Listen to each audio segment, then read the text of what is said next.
everyone. Welcome back to English Practice Lab. I'm Sarah. And I'm John. Today, we're talking about something almost everyone goes through at some point, your very first job interview. Yes. And if you're watching this, maybe you're a student, a fresh graduate, or someone who's just about to walk into their first interview ever. Either way, this episode is for you. Exactly. And a quick note before we start. This is also great listening practice if English isn't your first language, because a lot of the phrases we use today are things you'll actually hear in a real interview. Good point. So, John, let's set the scene. Someone has no work experience at all. What's the very first thing they should understand before they even think about answers or outfits? Honestly, I think the first thing to understand is that the interviewer already knows you have no experience. That's not a secret you need to hide. Right. It says entry level or no experience required right there in the job posting. Exactly.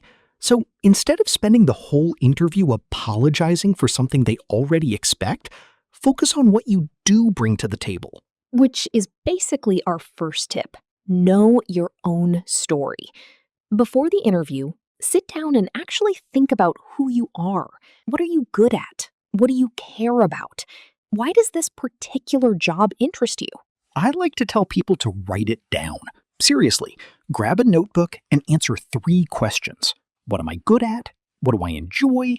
And why this company specifically? And that last one matters a lot because it leads us straight into tip number 2. Do your homework on the company. This one is so simple, and yet so many candidates skip it completely. It's true. You don't need to write an essay about the company's history. Just spend 15 or 20 minutes on their website. Look at their About Us page, check their social media, maybe read 1 or 2 recent posts or news articles about them. And here's the trick. Don't just memorize facts. Try to connect what you learned to the actual role. So if you're interviewing at a small local bakery, you might say something like, I noticed you started doing custom birthday cakes last year. That's actually one of the reasons I applied, because I love working with customers on personal projects. That's so much stronger than just saying, I read your website. Exactly. It shows genuine interest, not just a copy-paste answer. Okay, tip number 3, and this is the one people always ask us about.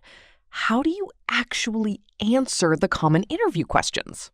Right, because there are a handful of questions that show up in almost every interview, no matter the industry.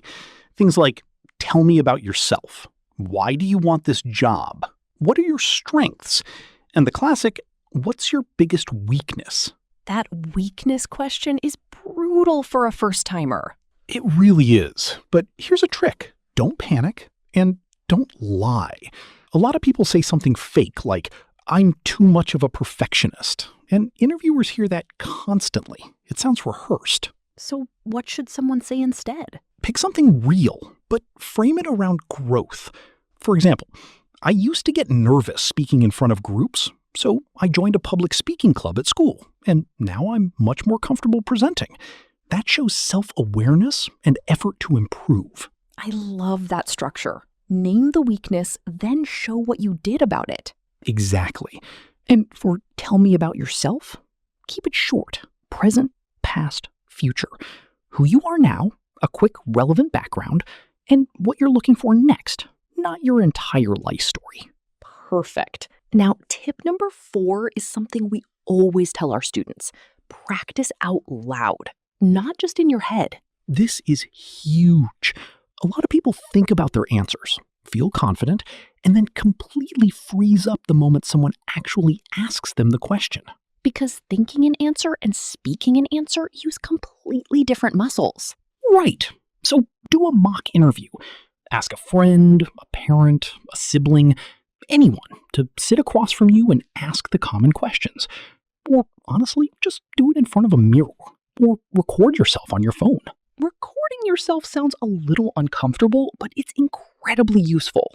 It is, because you'll notice things like saying too much, or rushing through your answers, or forgetting to smile. Little things you'd never notice otherwise. And once you've practiced a few times, your answers start to feel natural instead of memorized. That's the goal. Confident, not robotic. Okay, let's move to tip number 5.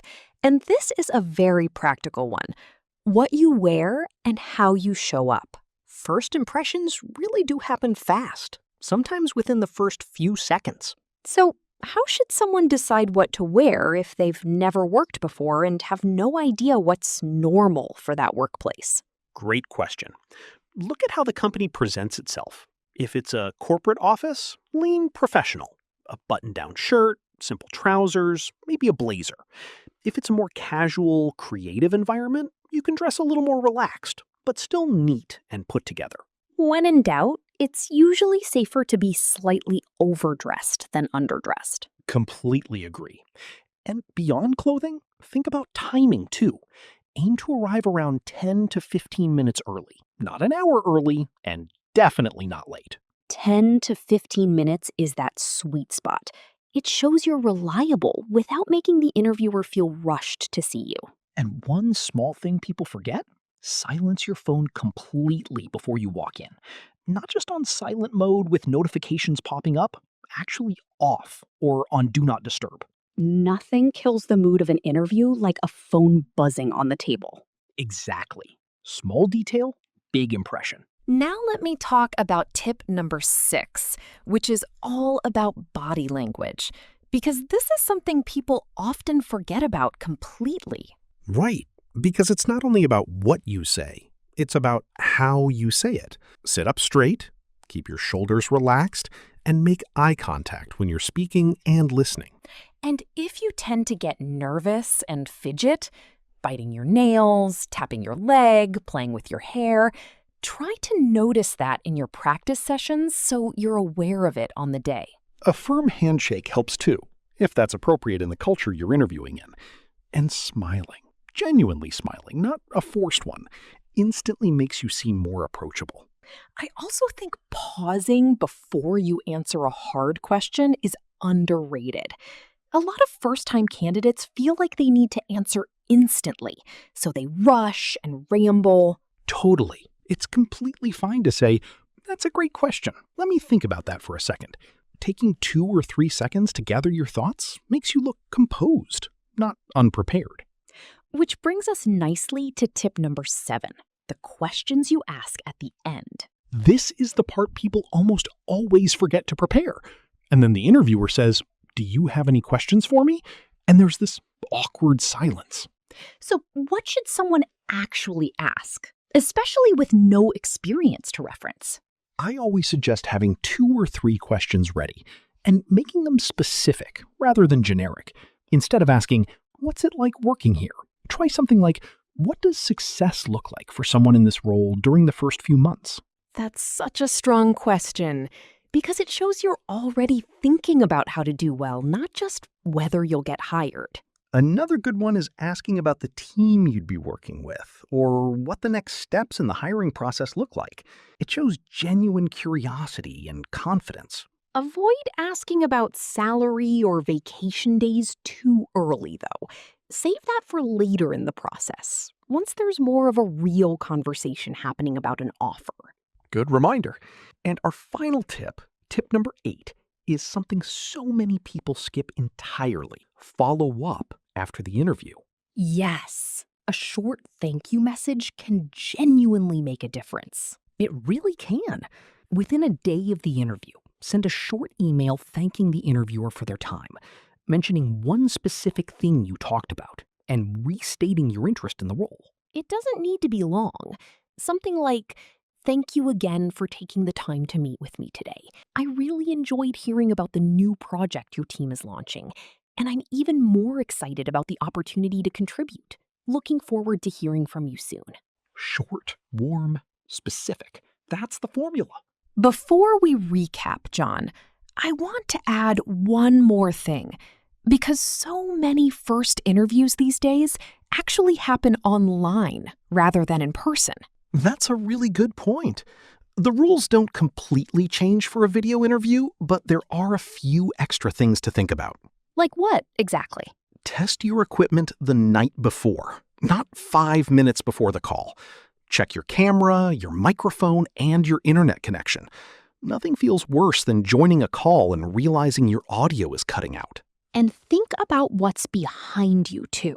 You don't need a fancy setup, but a clean, quiet background makes a much better impression than a messy bedroom or a noisy kitchen.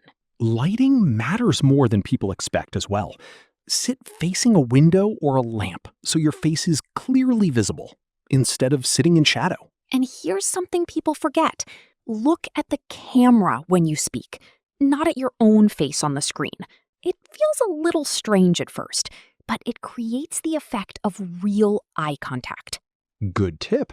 And dress the same way you would for an in-person interview, even if only your top half is visible on camera. It changes how you carry yourself, and honestly, you never know when you might need to stand up. That's a lesson learned the hard way for some people, I'm sure. Definitely. Okay, one more bonus section before we wrap up, because this is English Practice Lab after all.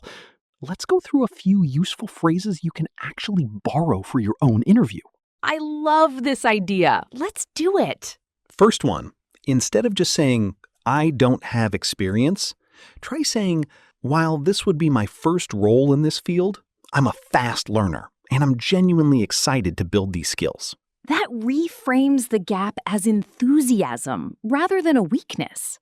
Exactly. Second phrase, when you want to show initiative, you can say, I took it upon myself to learn a bit more about your products before today. That phrase, take it upon myself, basically means you did something without being asked to. That's a great one for learners to remember. Third phrase for me, if you need a moment to think, instead of just going silent, say, that's a great question. Give me one moment to think it through. It sounds confident, not hesitant. And a final one. When you're asking your own questions at the end, a polite way to open is, I'd love to know a bit more about, followed by whatever you're curious about. It sounds warm and genuinely curious, rather than demanding. Those are wonderful phrases, and honestly useful far beyond just job interviews. Definitely worth writing down and practicing out loud a few times so they come out naturally instead of sounding memorized. Okay, so let's do a quick recap for anyone taking notes. Tip 1, know your own story before you walk in. Sit down beforehand and get clear on your strengths, your interests, and why this particular role fits you. Tip 2, research the company and connect what you learned directly to the role, instead of just repeating random facts you found on their website. Tip 3, prepare thoughtful answers to the common questions, especially the tricky ones, like, what's your biggest weakness? And always frame a weakness around what you did to improve. Tip 4, practice out loud, ideally with someone else or on camera, so your answers feel natural rather than memorized on the actual day. Tip 5, dress appropriately for the workplace culture. Arrive 10 to 15 minutes early and make sure your phone is completely off before you walk in. Tip 6, pay attention to your body language. Sit up straight, make eye contact, and don't be afraid to pause for a second or two before answering a hard question.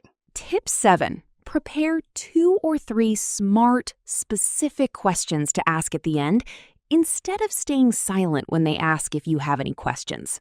And tip 8, always send a short, warm thank you message within a day of the interview, mentioning something specific you talked about. And of course, our bonus tip, if the interview is online, test your camera and microphone in advance. Choose a quiet, well-lit spot and look at the camera rather than the screen when you speak. If you follow even half of these, you're already going to walk into that interview more prepared than most candidates in the room. And remember, nerves are completely normal. Every single person listening to this, including the two of us, has sat in a waiting room with sweaty palms before a first interview. Absolutely. The goal isn't to be perfect. It's to show up prepared, genuine, and willing to learn.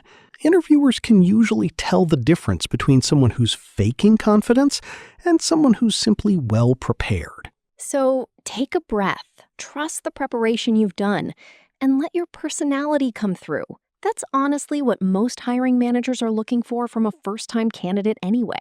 That's it for today's episode of English Practice Lab.